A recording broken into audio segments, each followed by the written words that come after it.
Listen and look. There is one example.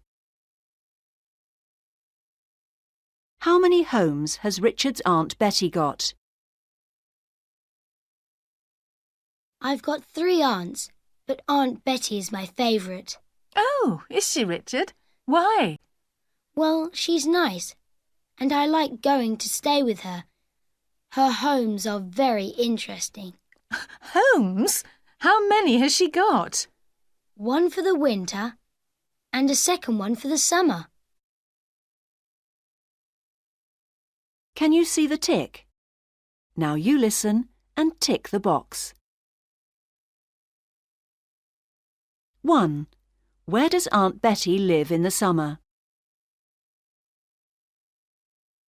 Does she live near your farm? In the winter, yes, but in the summer she travels a lot. Where does she go? She goes up the river in her summer home. It's a boat. Oh, she lives on a boat. Yes, she likes visiting old castles and places near the river. 2.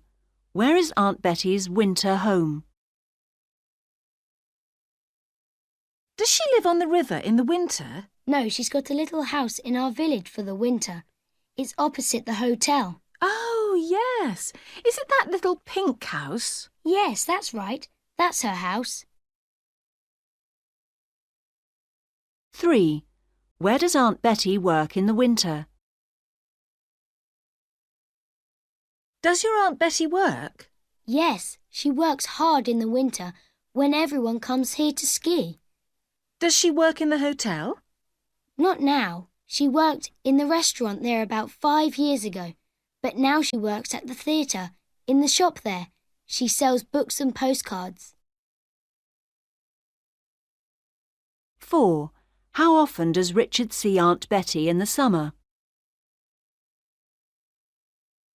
Do you often see your Aunt Betty? In the winter, we see her once a week. She comes up to our farm on Wednesdays for her milk. And in the summer? Only about once a month. Sometimes we stay with her for a weekend on the boat. 5. What do Richard and his sister do when they visit Aunt Betty? My sister and I love staying with Aunt Betty. It's very different from home. How is it different?